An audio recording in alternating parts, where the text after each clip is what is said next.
Shalom, berjumpa kembali di dalam program pendalaman Alkitab melalui pelajaran Sekolah Sabat bersama dengan kami Cornelius Media. Puji Tuhan, kami boleh kembali menyapa sahabat-sahabat sekalian yang kami yakin telah mempersiapkan diri dengan mempelajari pelajaran Sekolah Sabat di tempat kita masing-masing sebelum kita mempelajari dan mengikuti program ini. Saya Pendeta Edward Taliwongso, ditemani oleh hamba-hamba Tuhan, Pendeta Felix Gosal dan Pendeta Widodo Purwanto.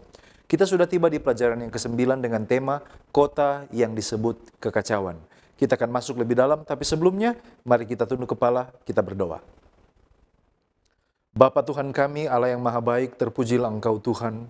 Oleh karena kasih setiamu, Engkau memberikan kepada kami firman-Mu sebagai petunjuk di tengah-tengah kekacauan dunia, teristimewa pada akhir zaman ini. Ketika kami akan mempelajari firman-Mu, bukakanlah hati dan pikiran kami. Di dalam nama Yesus Kristus kami sudah berdoa. Amin. Kami mengingatkan sahabat-sahabat sekalian bahwa program ini terbagi dalam 4 bagian.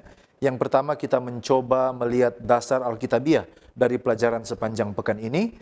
Yang kedua kita mencoba menggali ayat inti yang dipilih oleh penulis pelajaran Sekolah Sabat. Yang ketiga diskusi pertanyaan-pertanyaan yang muncul dari pelajaran hari per hari. Lalu kemudian kita tiba di bagian aplikasi pelajaran. Mari kita masuk ke bagian yang pertama, yaitu dasar Alkitabiah. Penulis pelajaran Sekolah Sabat telah memilih beberapa perikop. Yang pertama Wahyu 17 ayat 1, 2, dan 15. Dalam bagian ini dari kitab Wahyu, Allah menegur dan menghukum Babel yang merupakan lambang pemberontakan dan kejahatan terhadapnya. Dan Allah memanggil umatnya untuk keluar dari pengaruh jahat Babel. Wahyu 18 ayat 1-4. Di sini Allah mengumumkan kehancuran Babel yang melambangkan kekuatan dan kekayaan dunia yang jahat. Allah memanggil umatnya untuk keluar dari Babel dan tidak ikut di dalam dosa-dosanya supaya mereka tidak mengalami penghukuman bersama dengan Babel. Wahyu 17 ayat 4-6. Ayat ini berisi deskripsi tentang kekuatan yang menyombongkan diri melawan Allah yang disimbolkan dengan perempuan pelacur dengan segala aksesoris kemewahannya, terkenal karena keangkuhannya dan juga dosa-dosanya. Lalu kemudian Matius 16 ayat 18. Dalam percakapannya dengan Petrus, Yesus menyatakan bahwa ia akan mendirikan gerejanya yang tidak akan ditaklukkan bahkan oleh kekuatan maut. Lalu kita ke perjanjian lama, Yeremia 50 ayat 33-38, Allah memutuskan untuk menghukum Babel karena dosa-dosanya yang besar. Babel telah menindas bangsa-bangsa dan membuat umat Allah menderita, dan Allah berjanji untuk memulihkan umatnya dan mengadili para penindas mereka. Lalu kemudian Mazmur 115 ayat 4-8, Mazmur ini menyoroti perbedaan antara berhala-berhala yang tidak berdaya dan Allah yang hidup. Berhala-berhala yang tidak memiliki kuasa atau kecerdasan untuk berbicara atau bertindak. Sementara Allah adalah Tuhan yang nyata yang menciptakan langit, bumi, laut, dan segala isinya. Nah sekarang kita masuk kepada pengertian judul pelajaran Sekolah Sabat. Kota yang disebut kekacauan. Apa kota yang dimaksud di sini? Nah, Babel atau Babylon di dalam kitab Wahyu disebut sebagai kota karena ini referensinya adalah kepada Babel kuno yang merupakan sebuah kota yang sebenarnya. Nah, Babel adalah kota yang terkenal di Mesopotamia yang pada zaman dahulu menjadi pusat kekaisaran daripada kerajaan Babel yang kuat, dikenal karena kemegahannya tetapi juga pemberontakannya dan menantang eksistensi daripada Allah. Nah, Babel juga ini melambangkan atau sebuah simbol kejahatan, pemberontakan, kekuatan dunia yang melawan Allah. Oleh karena itu ketika kitab Wahyu menggunakan istilah Babel, di dalam konteks penghukuman dan kehancuran, hal itu merujuk kepada penghukuman yang akan menimpa sistem dunia yang jahat dan pemberontakan terhadap Allah. Mengapa disebut ini kacau? Kekacauan atas hal apa? Nah, Babel di dalam beberapa bagian Alkitab, termasuk juga kalau kita baca dari kitab Kejadian, seringkali disebut sebagai Babylon yang berarti kekacauan atau campur aduk di dalam bahasa Ibrani. Nah, penamanan ini terkait dengan peristiwa pembangunan Menara Babel yang dicatat di dalam Kejadian 11 ayat 1-9. J.P. Fockelman di dalam buku Seni Naratif dan dalam kitab Kejadian mengatakan bahwa dalam literatur Babilonia, nama Babili berarti pintu gerbang Allah. Tetapi di dalam bahasa Ibrani terdengar seperti kata untuk kebingungan, sehingga konotasinya tetap dipertahankan. Nama Bavel dalam bahasa Ibrani dan kata kerja yang diterjemahkan bingung, balal, ini membentuk sebuah paronomasia atau kita sebut dengan permainan bunyi. Dari sinilah bagaimana kita melihat asal kata Babel itu diasosiasikan dengan kebingungan. Nah, Menara Babel adalah sebuah proyek ambisius manusia yang bertujuan untuk mencapai langit dan membangun nama bagi diri mereka sendiri. Dengan demikian, ini adalah sebuah lambang pemberontakan yang terang-terangan kepada Allah sebagai pencipta. Demikianlah pendahuluan ini, ia akan menolong saudara dan saya untuk masuk lebih dalam. Baik, terima kasih pendeta. Dan saatnya kita datang pada ayat inti kita.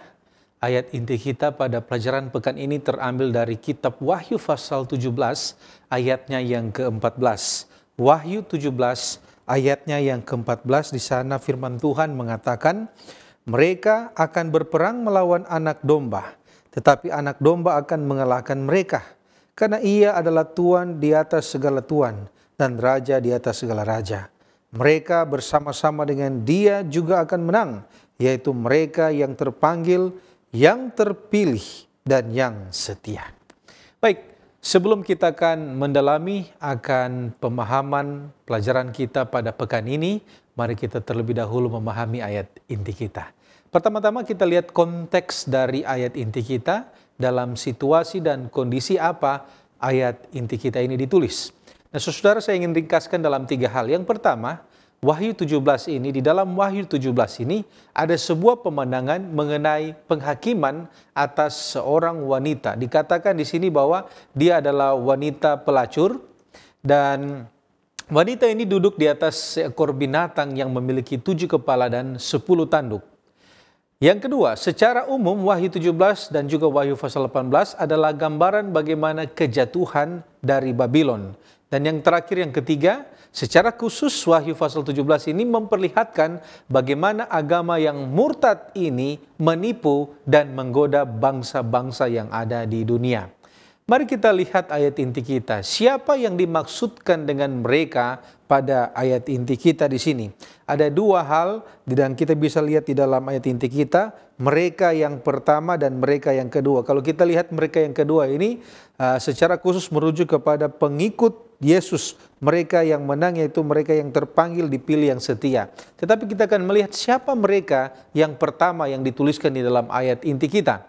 Nah, saudara-saudara, di dalam Bible Commentary Advent jilid yang ke-7 halaman 857 menerangkan jika ini adalah perang gabungan dari 7 raja yang digambarkan 7 kepala tadi dan 10 raja yang digambarkan 10 tanduk, di mana ini semua menggambarkan kekuasaan yang ada di bawah pimpinan binatang yang ditunggangi oleh wanita pelacur itu. Siapa raja-raja ini? Saudara-saudara, di dalam buku Plain Revelation yang dituliskan oleh Ranko Stefanovic, di sana dia menjelaskan 7 raja yang dimaksudkan di dalam pasal ini merujuk kepada 7 kerajaan, yaitu dituliskan ada 5 yang sudah lewat, 1 yang saat itu ada, dan 1 yang akan ada. Nah, siapa 5 yang sudah lewat, 1 yang sementara ada, dan 1 yang akan ada. Nah, 5 itu adalah Mesir. Kita ingat Mesir ada koneksi dengan bangsa Israel. Kemudian yang kedua Assyria. Kita juga tahu kerajaan ini yang menaklukkan Israel Utara, dan juga Babylon yang menaklukkan orang-orang Yahudi atau Yerusalem, Israel bagian selatan. Kemudian yang keempat adalah Persia. Kemudian yang kelima adalah Greka. Ini adalah bagian dari patung yang dituliskan di dalam Daniel pasal 2, kemudian Daniel pasal 7. Nah, yang keenam ini dikatakan yang sudah ada, yaitu Romawi. Yang saat itu sementara menguasai dunia pada zaman Yohanes. Dan yang ketujuh dikatakan yang akan ada. Ya, ada satu kerajaan yang nanti akan muncul setelah kerajaan Romawi, atau dia adalah bagian juga dari kerajaan Romawi itu. Dan Ranko Stefanovic menjelaskan jika 10 raja atau 10 tanduk itu tidak begitu jelas di dalam Alkitab, tetapi dia percaya bahwa 10 kekuatan itu adalah kekuatan politik. Kita punya Bible Commentary juga merujuk 10 raja ini kepada 10 tanduk yang dituliskan di dalam Daniel pasalnya yang ke-7. Nah, kemudian yang kedua, siapa anak domba yang muncul di dalam ayat inti kita? Anak domba yang muncul di sini merujuk kepada anak domba yang dicatat di dalam Wahyu pasal 5 ayat 6. Itulah Yesus Kristus yang telah menebus umatnya. Sedangkan ekspresi mereka berperang melawan anak domba. Kita melihat di dalam ayat ini terjadi peperangan antara mereka ini atau kekuatan politik agama ini dengan anak domba. Nah, saudara-saudara, peperangan yang terjadi di sini merujuk kepada peperangan akhir yang kita sebut dengan peperangan Armageddon. Perang antara Kristus dan umatnya melawan setan dan pengikutnya. Baik Seventh Day Adventist Bible Commentary dan juga Ranko Stefanovic, mereka setuju jika perang ini mengarah kepada perang Armageddon yang terjadi setelah kutub yang ke-6. Perang ini bukanlah peperangan militer seperti yang kita bisa lihat terjadi pada Timur Tengah atau perang agama antara Islam dan Kristen. Tetapi ini adalah peperangan rohani, bukan peperangan militer, tetapi peperangan rohani antara Kristus dan pengikutnya melawan setan dan pengikutnya. Peperangan ini adalah kelanjutan dari peperangan yang tercatat di dalam Wahyu pasal 12, di mana di sana ada naga yang juga memiliki ciri khas yang sama, memiliki 7 kepala dan 10 tanduk yang memerangi perempuan yang suci itu. Nah, mengapa anak domba ini menang? Saudara-saudara, Seventh Day Adventist Bible Commentary jilid 7 halaman 857 menjelaskan, jika kemenangan ini adalah jaminan dari Tuhan, bahwa intervensi dari Tuhan pada serangan musuh di peperangan akhirnya akan membuat umatnya dan Tuhan itu akan menang. Ranko Stefanovic di dalam Plain Revelation halaman 211 menyebutkan jika peristiwa ini menyimpulkan dengan sebuah pengingat jika Allah masih mengendalikan kejahatan dan kejahatan tidak dapat melakukan apa-apa tanpa izin Tuhan. Jadi ini adalah sebuah jaminan kepada kita bahwa segala sesuatu yang kita hadapi, peperangan rohani yang kita miliki antara kejahatan dan kebaikan pada akhirnya akan dimenangkan oleh Kristus. Ya, terima kasih pendeta. Nah, hal menarik lain yang sangat penting juga terdapat pada bagian kedua ayat inti kita. Di sana ada frase mereka bersama-sama dia juga akan menang. Siapakah mereka dan dia yang dimaksud di sini? Mengikuti alur ayat inti kita, Wahyu 17 ayat 14, dikatakan di bagian pertama, mereka akan berperang melawan anak domba, tetapi anak domba akan mengalahkan mereka karena ia adalah tuan di atas segala tuan dan raja di atas segala raja. Jelas bisa kita dapati bahwa dia yang dimaksudkan di sini adalah anak domba atau Kristus itu sendiri. Selanjutnya dengan pembacaan yang sederhana juga, mereka yang dimaksud di bagian kedua ayat inti kita adalah umat Allah yang setia. Dijelaskan pada bagian akhir kalimat, mereka yang dimaksud yaitu mereka yang terpanggil, yang dipilih, dan yang setia. Nah, muncul pertanyaan, apa dan siapa yang dimaksud dengan mereka yang dipanggil, yang dipilih, dan yang setia? Menurut Seventh Day Adventist Bible Commentary volume 7 halaman 858, yang terpanggil secara literal adalah orang-orang yang diundang untuk memperoleh keselamatan kekal. Digambarkan di dalam Matius pasal yang ke-22 ayat yang ketiga. Ia menyuruh hamba-hambanya memanggil orang-orang yang telah diundang ke perjamuan kawin itu. Tetapi orang-orang itu tidak mau datang. Kemudian keterangan tentang yang dipilih. Dikatakan tidak semua yang dipanggil layak untuk dipilih. Matius 22 ayat yang ke-14. Sebab banyak yang dipanggil tetapi sedikit yang dipilih. Yohanes 1 ayat 12 menjelaskan, tetapi semua orang yang menerimanya, menerima Yesus atau anak domba, diberinya kuasa supaya menjadi anak-anak Allah, yaitu mereka yang percaya dalam namanya. Artinya, yang terpilih adalah orang-orang yang menerima undangan untuk memperoleh keselamatan, serta meresponnya dengan positif, yaitu dengan menerima keselamatan yang ditawarkan melalui percaya atau beriman kepada Yesus, anak domba Allah. Nah, dari halaman yang sama, Seventh Day Adventist Bible Commentary volume 7 menyamakan mereka yang setia dengan sebutan worthy of trust atau reliable. Artinya dapat dipercaya atau layak diandalkan. Dan dikatakan mereka yang telah dipilih harus tetap setia bahkan sampai mati menurut Wahyu pasal 2 ayat yang ke-10. Dan bila itu diperlukan mereka harus bertahan agar dapat diperhitungkan sebagai mereka yang bersama-sama dengan dia yaitu Kristus Dan sebagai tambahan, setia secara tidak langsung menyatakan tidak cukup menjadi yang dipanggil atau dipilih. Dengan kata lain, mereka yang telah masuk ke dalam pengalaman kasih karunia melalui iman harus tetap tinggal di dalam kasih karunia untuk layak masuk ke dalam kerajaan kemuliaan. Artinya mereka yang setia adalah umat-umat Allah yang mempertahankan kehidupan yang kudus dan tak bercacat dalam kasih karunia melalui iman mereka kepada Kristus. Nah, siapakah mereka itu? Di mana dan bagaimana prosesnya? Atau apakah ini hanya maksud kiasan saja?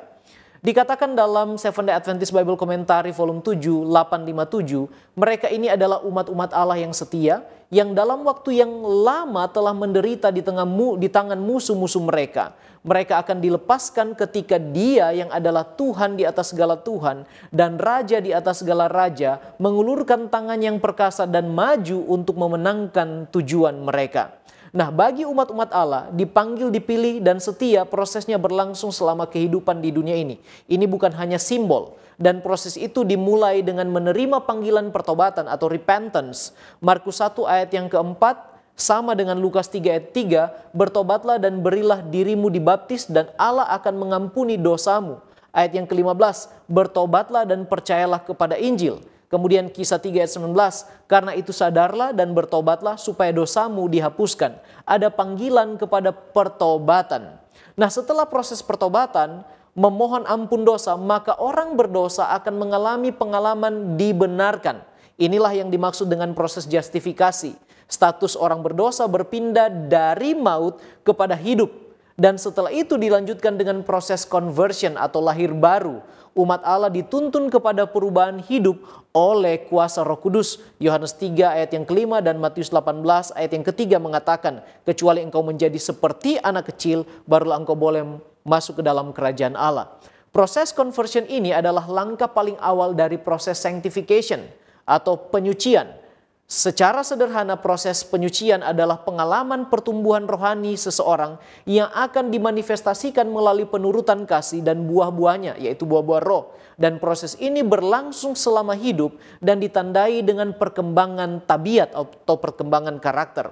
Kemudian, volume 7 Seventh-day Adventist Bible Commentary halaman 947 mengatakan, sanctification bukanlah pekerjaan satu momen, 1 jam atau 1 hari. Itu adalah sebuah pertumbuhan berkelanjutan dalam kasih karunia Allah dan tidak ada titik di mana kita boleh tiba dan berkata kita telah sepenuhnya mencapai proses ini. Dan yang paling akhir adalah Yesus datang kali yang kedua, umat Allah tiba pada proses pemulihan atau glorifikasi yang sedang kita nanti-nantikan untuk hidup kekal selamanya di dalam kemuliaan surga. Baik, terima kasih Pendeta. Kalau kita baca di dalam Wahyu 12 ayat 17 dan juga Wahyu 17 ayat 4, di sana ada 2 perempuan. Nah, kira-kira apa perbedaannya dan juga kalau ada persamaannya? Lalu kemudian apa makna simbol-simbol ini? Nah, sahabat-sahabat sekalian, kalau kita lihat persamaannya, maka jelas di sini sama-sama adalah perempuan.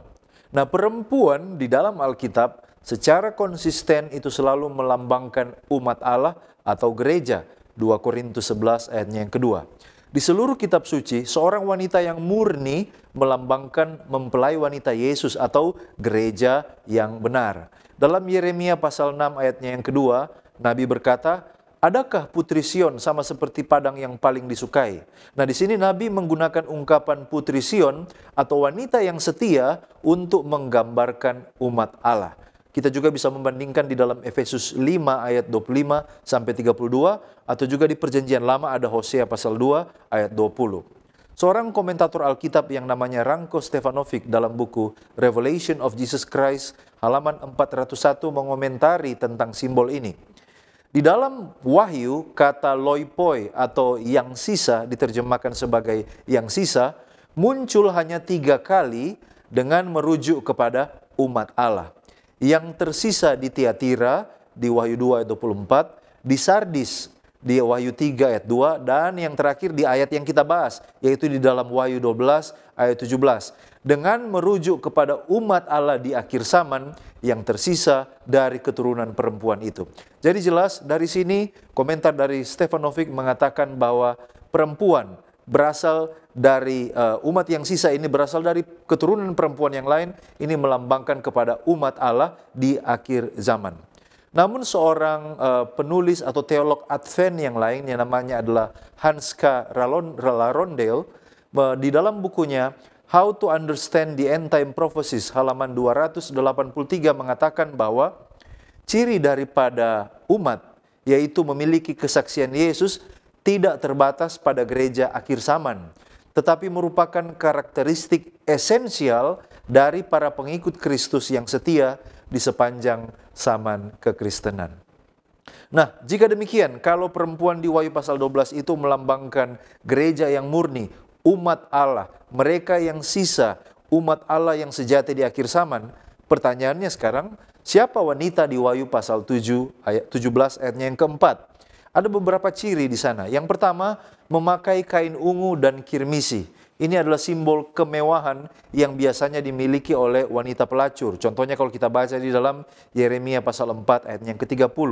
Lalu yang kedua, dihiasi dengan emas, permata, dan mutiara. Nah, kalau kita perhatikan, emas, permata, mutiara ini sebenarnya adalah juga apa yang dimiliki oleh Yerusalem baru seperti pengantin yang turun. Nah, ini berarti Babel ini sebagai antitesa kepada Yerusalem baru, bertentangan dengan kesederhanaan pengantin anak domba di dalam Wahyu pasal 19 ayat yang ke-8.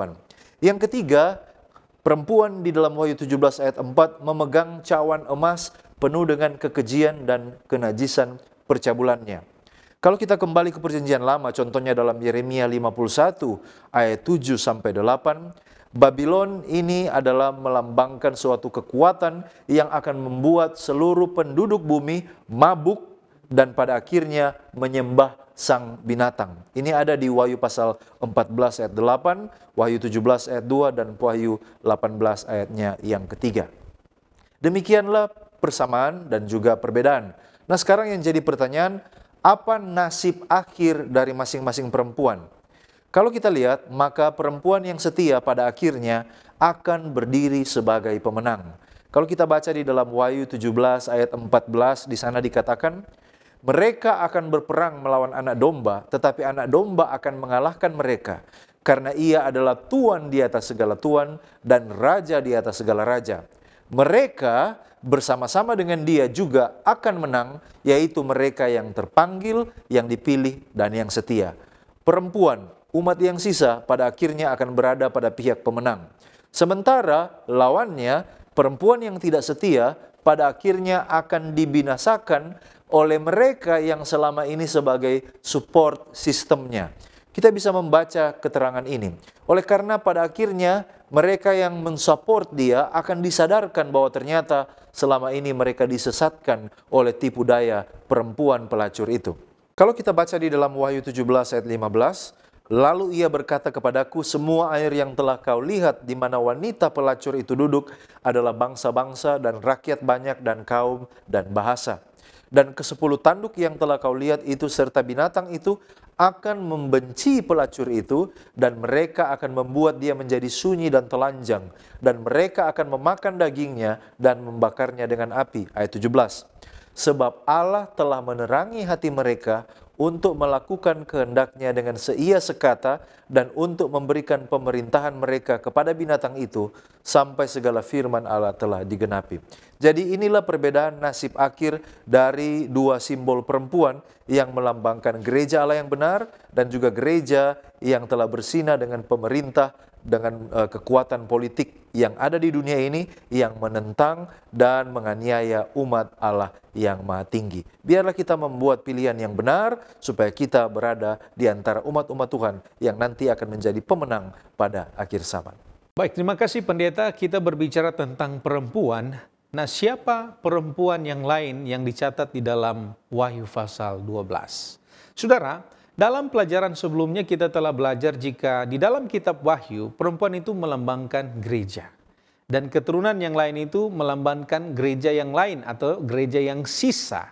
Ya, gereja yang melanjutkan pergerakan reformator sehingga bait suci itu dapat dipulihkan dari keadaan yang sebelumnya akibat dari serangan tanduk kecil di dalam Daniel pasal 8. Nah saudara, gereja yang sisa ini memiliki ciri-ciri.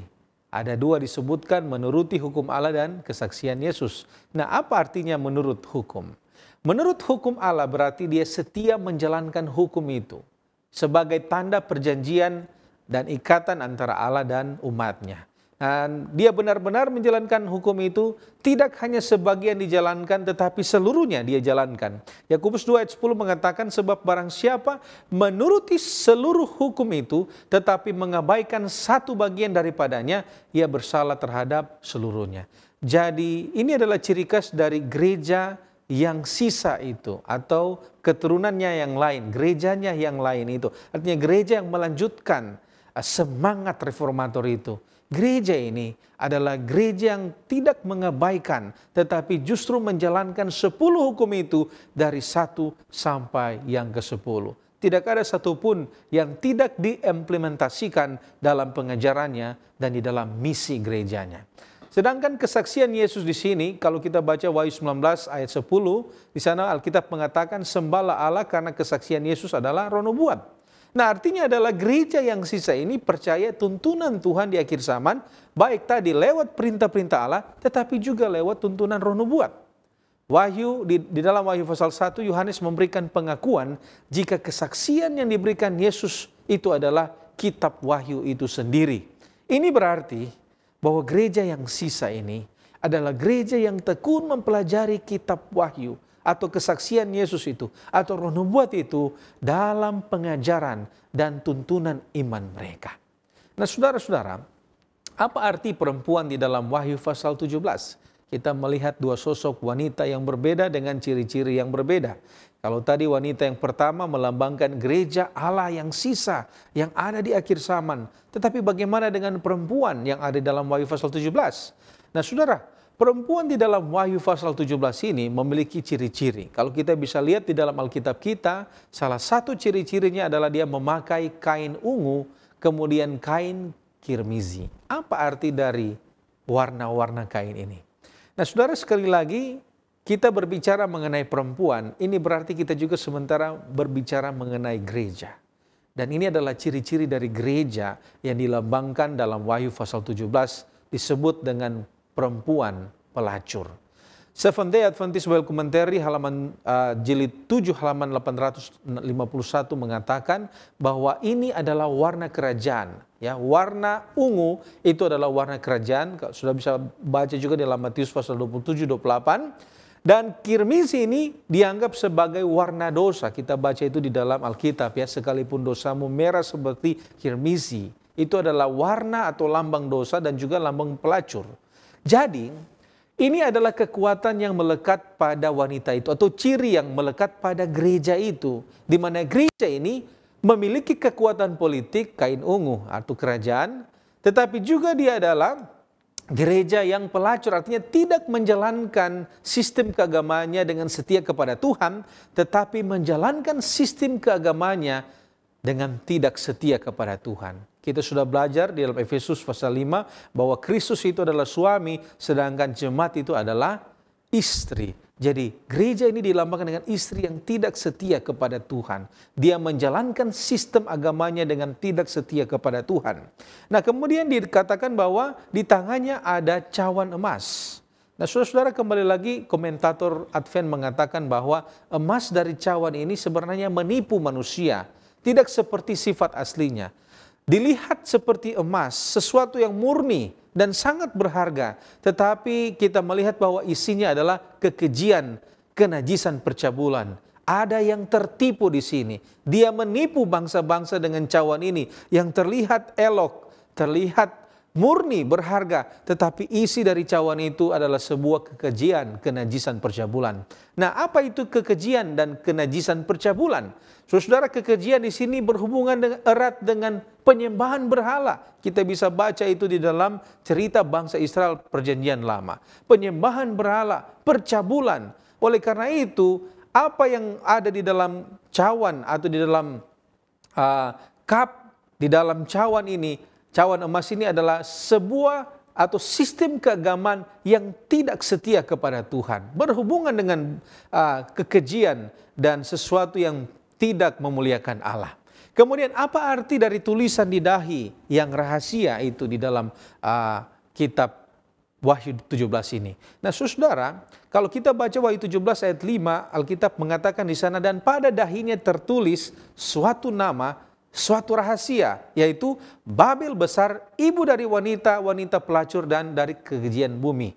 Nah saudara-saudara, ternyata pelacur ini, dia melahirkan generasi-generasi selanjutnya yang adalah wanita-wanita pelacur juga. Kita berbicara wanita, kita berbicara tentang gereja. Artinya gereja yang tidak setia kepada perintah Tuhan terhadap perjanjian Tuhan. Nah, apa yang dilakukan oleh wanita ini sebenarnya sama dengan apa yang dilakukan oleh imam besar di dalam bait suci pada zaman perjanjian lama. Yang pertama, jubah warnanya sama. Kemudian dia memegang cawan. Imam besar biasanya juga memegang cawan, yaitu korban curahan di dalam bait suci. Dan di dalam dahinya ada tulisan, para imam juga mereka memiliki tulisan di dahi mereka, yaitu Holy to the Lord. Jadi semuanya ini merujuk pada sistem religius, melakukan sistem keagamaan sama seperti yang terjadi di dalam perjanjian lama. Tetapi isi dari keagamaan ini adalah kekejian di mata Tuhan. Nah sekarang kita berpindah kepada pelajaran tentang Babel. Apakah Babel adalah sebuah kota, tempat, kerajaan, atau hanya sekedar menara?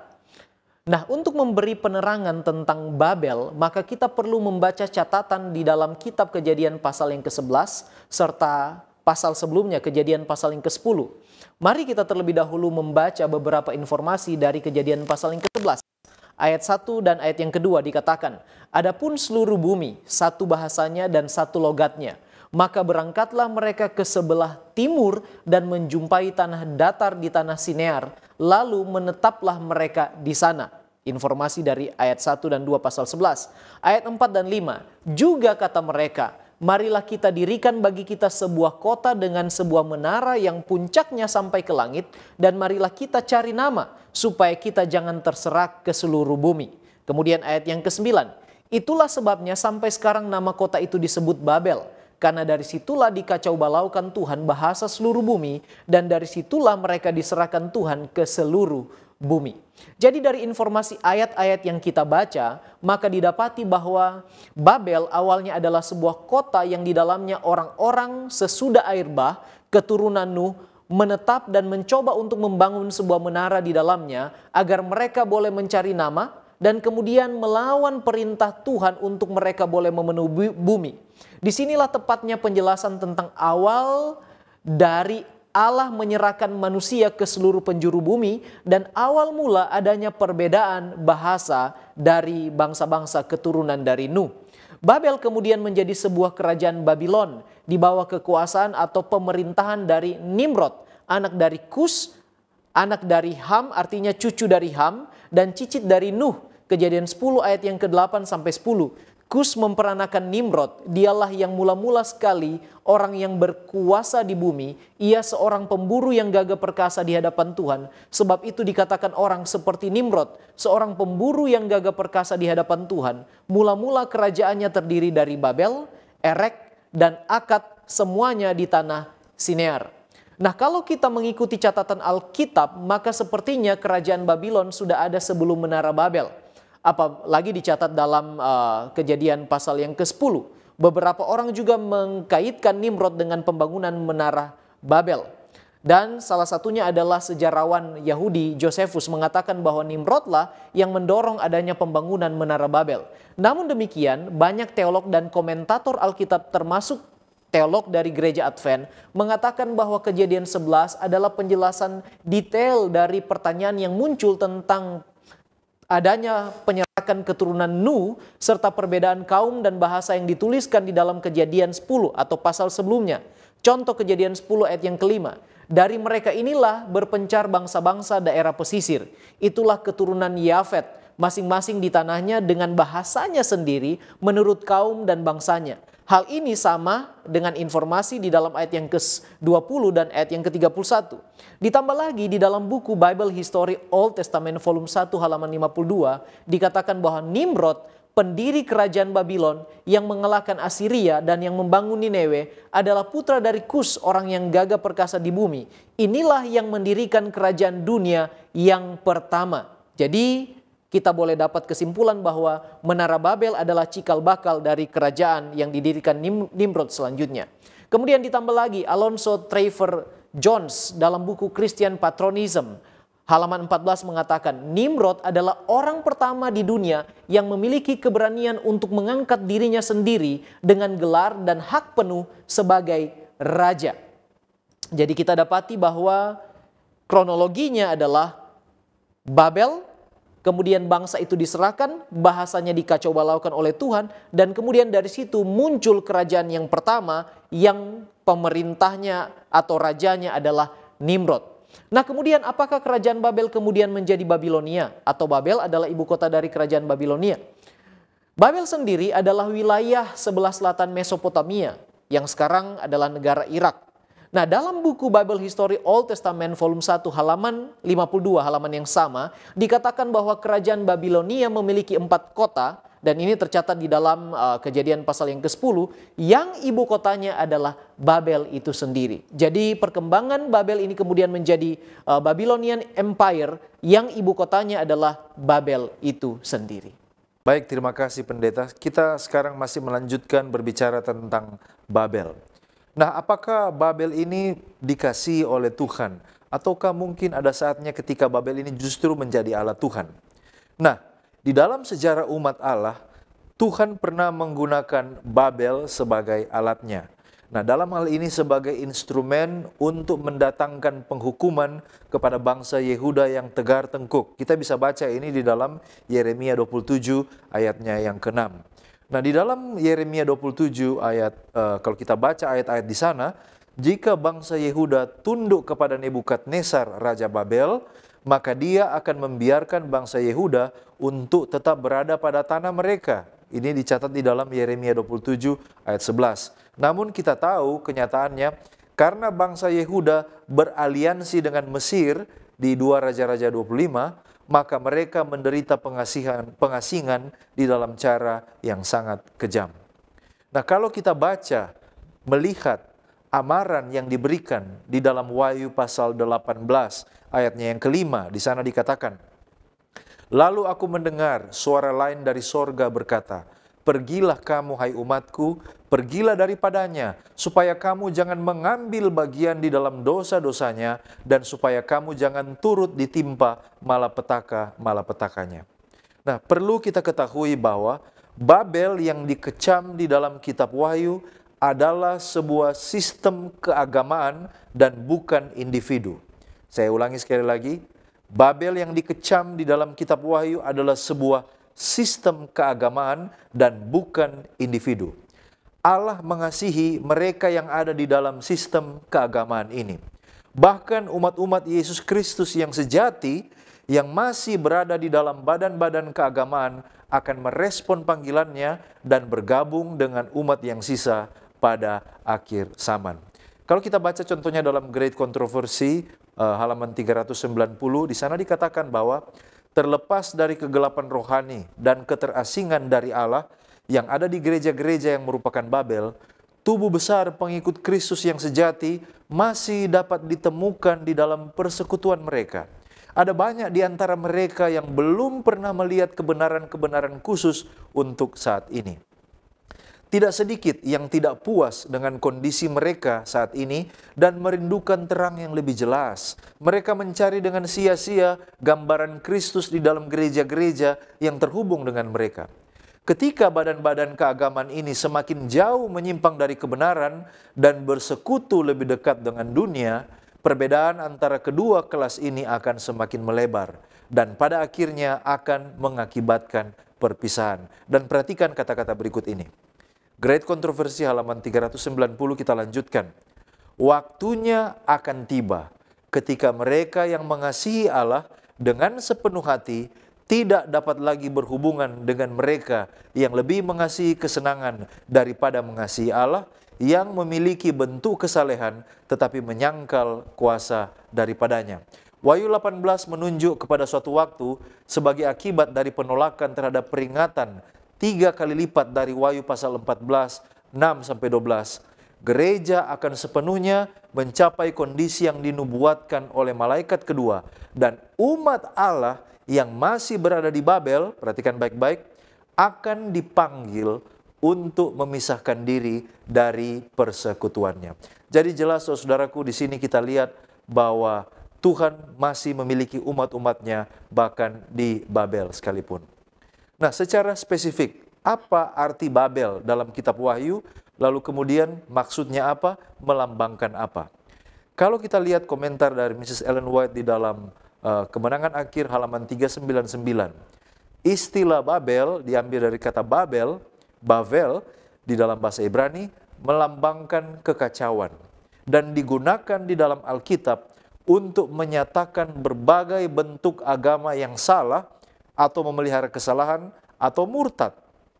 Di dalam buku Wahyu 17, Babel dilambangkan sebagai seorang perempuan, sosok yang digunakan di dalam Alkitab sebagai lambang gereja. Perempuan yang saleh melambangkan gereja yang murni, sementara perempuan yang sundal melambangkan gereja yang murtad. Babel di dalam kitab Wahyu adalah sebuah agen yang diciptakan oleh setan untuk menjalankan misi-misinya, untuk menentang Allah dan untuk menganiaya umat Allah yang Maha Kudus. Itulah perannya yang vital di dalam drama akhir zaman. Dan biarlah umat-umat Tuhan setelah mempelajari akan membuka matanya dan dengan demikian akan didapati menjadi bagian dari umat Allah yang benar pada akhir zaman. Baik, terima kasih pendeta. Nah, kita datang pada pokok pembahasan selanjutnya, yaitu mengapa Tuhan tidak suka dengan Babel. Kalau kita membaca Wahyu 14, Wahyu 16, 17, 18, sepertinya Tuhan marah dan tidak suka dengan Babel. Kenapa? Nah, saudara-saudara, Babel di sini muncul di dalam kitab Wahyu adalah gambaran dari sistem yang korup dan penyembahan berhala. Sehingga oleh karena itu Tuhan tidak suka dan Tuhan marah kepada Babel ini. Babel ini adalah musuh Kristus di dalam kitab Wahyu. Dan paling sedikit ada 4 alasan kenapa Babel ini tidak disukai oleh Allah. Yang pertama, oleh karena Babel ini adalah lambang dari pemberontakan kepada Allah. Yang kedua, Babel ini adalah lambang dari penyembahan berhala dan agama yang korup. Yang ketiga, Babel ini adalah sistem atau lambang dari sebuah sistem yang menindas dan sombong. Dan yang keempat, Babel ini adalah sistem yang menganiaya umat yang Tuhan kasihi. Oleh karena itu, kalau kita baca simbol dari Babel ini adalah sesuatu yang tidak berjalan seiring dengan kehendak Tuhan. Dia selalu melawan arah dari kehendak Tuhan. Oleh karena itu, dia tidak dikasihi atau dia tidak disukai oleh Allah. Nah, kalau kita bertanya pada diri kita, apa aplikasi rohani yang dapat saya belajar dari arti Babel di dalam Wahyu, dalam kitab Wahyu ini? Nah, saudara-saudara, kita bisa melihat secara rohani, aplikasi rohani, pelajaran rohani, bagaimana kita juga dapat ditolak oleh Tuhan kalau sifat-sifat dari Babel ini ada dalam kehidupan kita. Nah, paling sedikit ada 3 hal yang perlu kita pelajari. Yang pertama, jika kita menolak Allah atau menempatkan Tuhan bukan pada prioritas utama, sehingga ada berhala yang menggantikan posisi Tuhan dalam kehidupan kita, kita bisa saja akan tidak disenangi oleh Tuhan. Kemudian yang kedua, kita sombong rohani, tidak mengakui keterbatasan dan pentingnya kerendahan hati, tetapi merasa hebat dalam kehidupan kita. Dan yang terakhir, kenapa kita bisa menjadi Babel-Babel, saudara, yang tidak disukai oleh Allah? Karena kita mau menerima pengaruh dunia dalam kehidupan pribadi kita. Kita menjadi pelacur-pelacur rohani, ya. Kita tidak setia kepada Tuhan, tetapi kita menerima pengaruh-pengaruh duniawi dalam kehidupan kita, membiarkan diri kita dipengaruhi oleh dosa sehingga kita tidak hidup di dalam kekudusan. Sebagai penutup dan aplikasi dari apa yang kita pelajari bersama, apa yang diharapkan orang Kristen yang menantikan kedatangan Kristus yang kedua kali, orang Advent, dari pelajaran ini? Dan apa makna pelajaran tentang Babel agar iman dan kerohanian kita itu bertumbuh dan terus meningkat? Sebagai orang Kristen Advent, tentunya puncak dari pengharapan iman kita adalah kedatangan Kristus yang kedua kali, yang sementara kita nanti-nantikan dan bahkan kita kabarkan.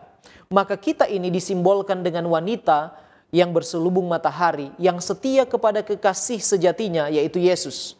Dan berbeda dengan perempuan yang digambarkan dalam buku Wahyu pasal yang ke-17 yang memakai kain ungu, kain kirmisi, dan menunggang seekor binatang merah ungu yang memiliki nama besar yang tertulis pada dahinya.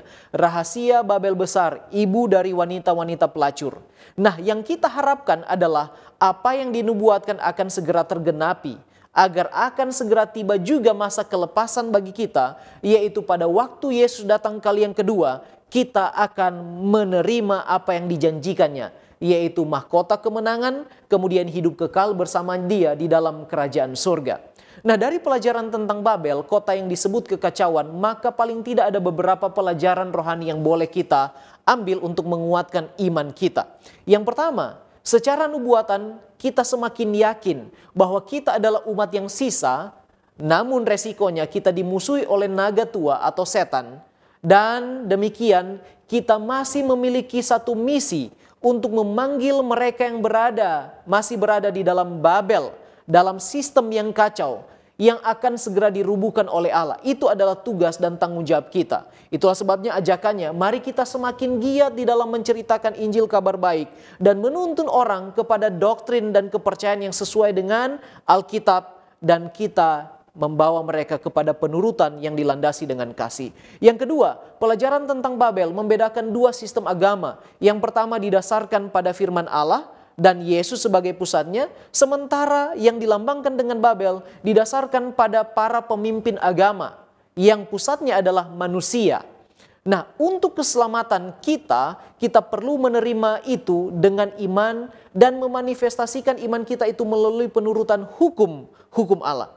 Jadi intinya, kalau kita saat ini berada pada sistem agama yang benar, yang berdasarkan firman Allah, yang berpusat kepada Yesus, mari kita tetap mengarahkan pandangan mata kita, rohani kita, kepada Dia yang akan memimpin kita kepada kesempurnaan, dan keselamatan itu akan tiba pada waktu Dia datang yang kedua kali. Dan yang ketiga, pelajarannya adalah kita dipanggil untuk berserah total dan mengandalkan Yesus yang dapat memberikan kepada kita jalan, kebenaran, dan hidup menurut Yohanes pasal yang ke-14 ayat yang ke-6. Di dalam sebuah komentari dikatakan, jika Babel melambangkan akumulasi kejahatan dan ketidaksalehan umat manusia, keselamatan akhir hanya datang melalui kehancurannya. Tetapi sementara itu orang benar harus melarikan diri darinya. Mari kita baca yang tertulis dalam Wahyu pasal 18 ayat yang ke-4.